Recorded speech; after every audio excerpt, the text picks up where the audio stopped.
What's going on, everybody? It's your boy A Smith. You know what I'm saying? I rarely use this channel to post anything. I do got two other channels. I got like a channel where I post like little funny videos, and then I got a channel where I got like a gaming channel. But I ain't want to post this video on there. I wanted to put this on my main channel, which is this one. Um, Kwame Brown, right? Kwame Brown is doing something right now that's proof that the veil is lifting, man. Like the veil is lifting, the world is changing, the minds of the black man is changing. We are waking up. You got dudes like Kwame, you got dudes like Kevin Samuels, you got dudes like Chronicles of Judah. You know what I'm saying? Like, and a bunch of other dudes out there, you know what I'm saying, that drops truth, pro-truth. I always consider myself a pro-truther. I feel like the narrative that's going on out right now is not for us. It's never been for us. But to skip all that, man, I just want to talk about guys like Kwame, Kevin Samuels, Chronicles of Judah, and some other dudes. Those are the main three guys. Like Kwame just came out of the blue. I never knew. He's on a run right now. He's really exposing some things and doing it with like a certain bravado, in a charismatic way, which is funny.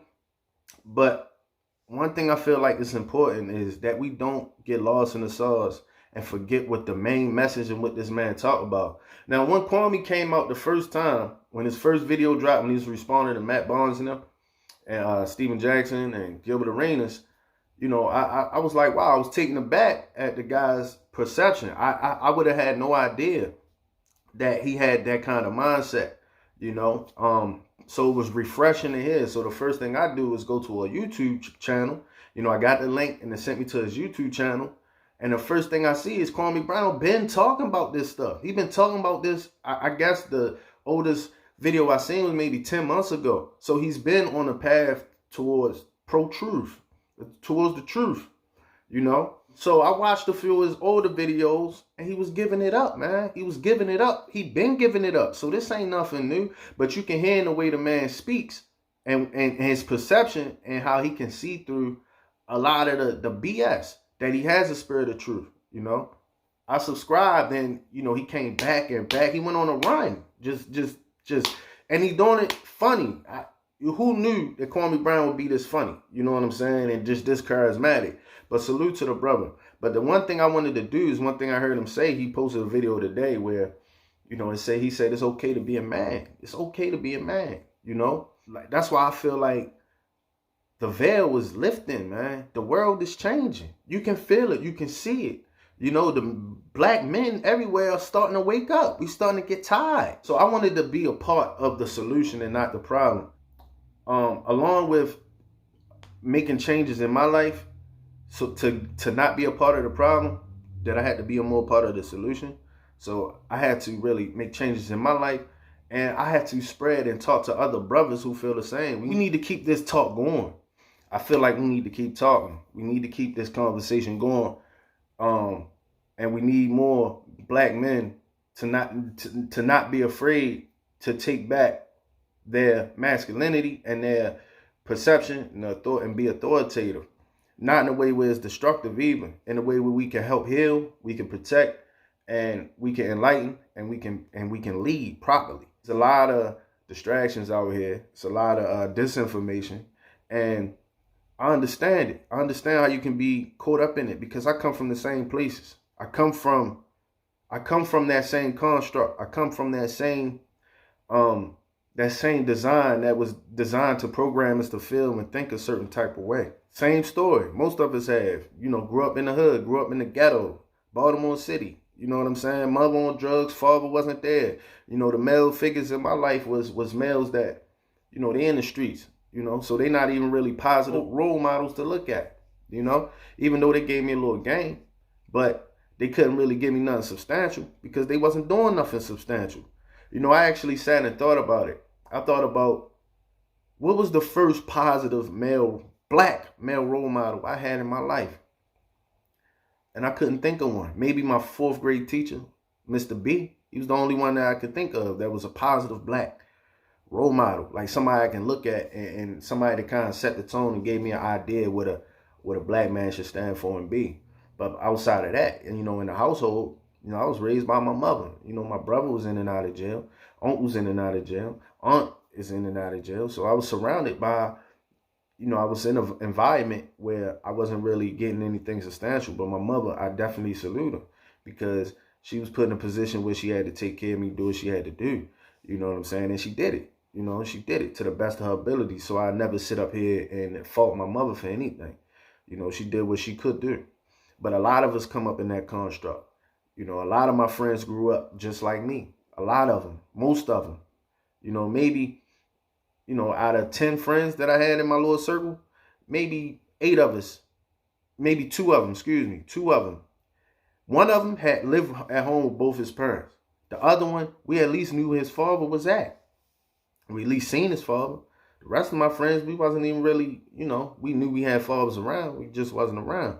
We wasn't getting anything substantial. We didn't know. So we had to grow up and become men basically on our own. So that's no excuse though. And there's no reason to play victim about, So I don't blame brothers. Even though it's funny to hear Kwame get on them dudes and bite their heads off like Matt Barnes and them, because they talked about him for 20 years. He ain't say the word. Now the brother got a voice and he's speaking, and now they can't take it. But at the end of the day, when it's all said and done, even them brothers are in the same system we in. So it's like, I don't hate them. You know what I mean? I think they deserve to get clapped back on. But like, at the end of the day, these brothers in the same thing we in. So I feel like this is important. These conversations need to be had, and the message needs to be put out there. What people like Kwame Brown is doing, and I salute him. And I want everybody to subscribe to that man's channel. It's called Kwame Brown's Bus Life. I might put it across the screen or something. You know what I'm saying? Kwame Brown's Bus Life. Go subscribe to that man's channel. You ain't got to subscribe to me. I'm not asking for subscriptions or nothing. You know what I mean? Feel free, but, but what this man is doing is giving people the courage to talk about stuff we've been thinking about. Because we've been conditioned to not speak our mind, man. We've been conditioned to not speak our mind. They done made examples out of people. They done made examples out of any man, especially us, especially this. They made examples out of us to speaking our mind. But we can't be afraid, We can't be afraid. I have no hate in my heart towards no person on this earth. You know what I mean? I don't hate people. I don't harbor hate. I don't feel like I can find peace in my mind if I'm harboring hate for someone else. You know what I mean? But I know there's things I should stay away from. And I know there's things out there that's planted to destroy some constructs that God given us, our God-given right. One of the biggest things that needs to be pushed is the black household. I don't want to give y'all a history lesson. I don't want this video to be like just me rambling, but we all know the situations we went through in the 70s, 80s that broke up the black household. The system that broke up the household, whereas though people in my generation, in their 30s, early 30s and stuff like that, most of us are babies of that era. So we growing up in these broken homes. But before then, in the 60s, 50s, and 40s, the black household was intact, and it was more prosperous than it is now, in a time where they had to deal with much more than we have to deal with now. You know what I mean? We had to really put emphasis on the black household and how important it is to have, mother and father in the house raising a kid. This topic it offshoots a lot of different things. I can make 100 videos about just this thing right here. I really feel like it's important to get the message out there and really continue this conversation. That's why I appreciate dudes like Kwame. I appreciate what Kevin Samuels do, even though he get a lot of flack. But it's not for those people.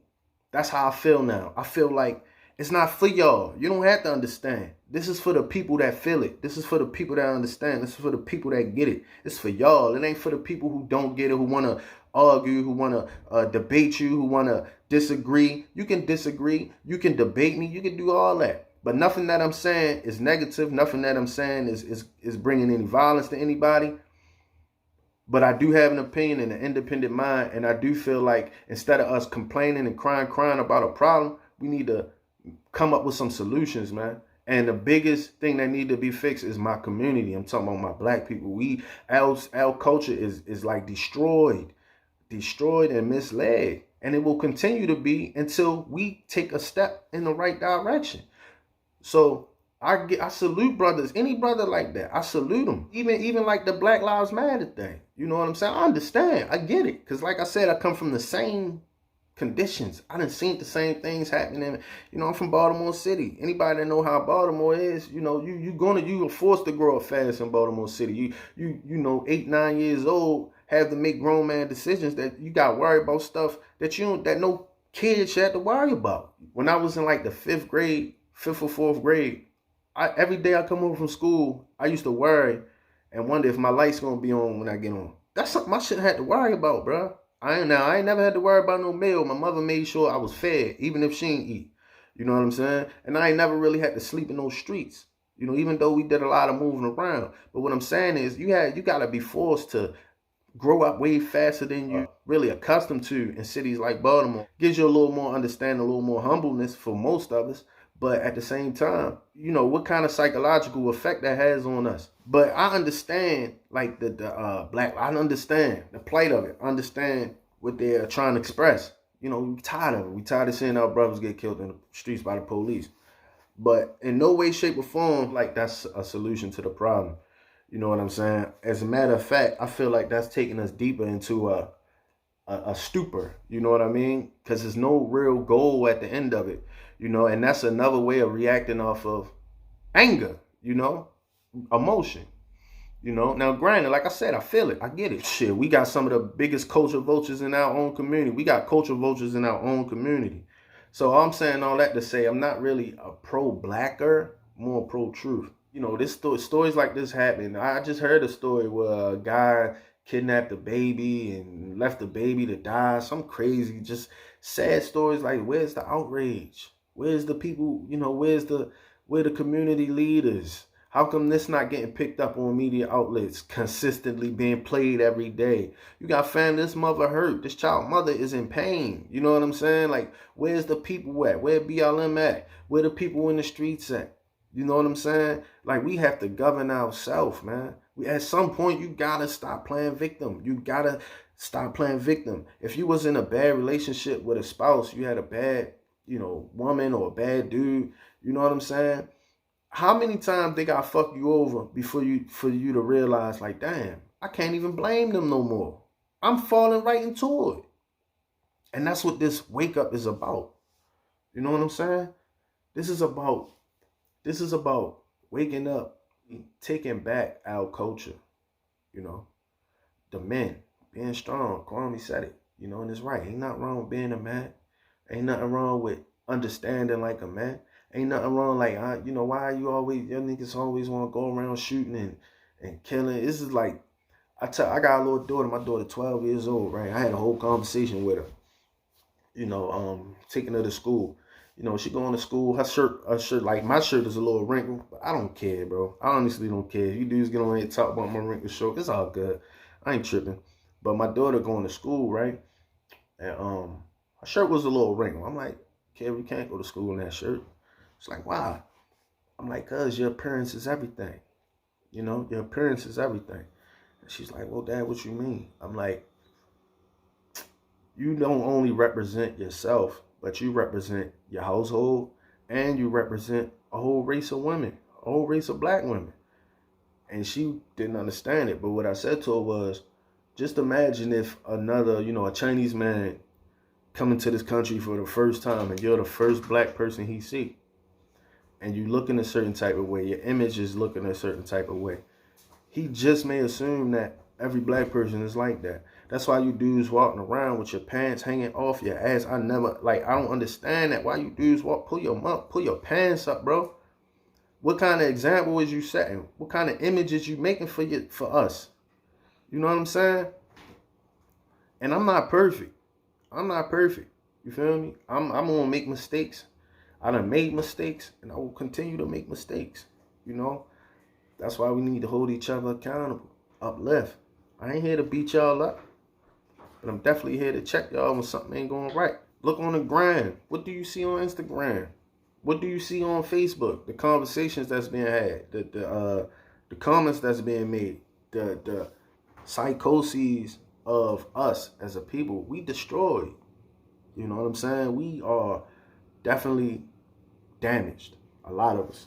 I'm a part of that too. You know what I'm saying?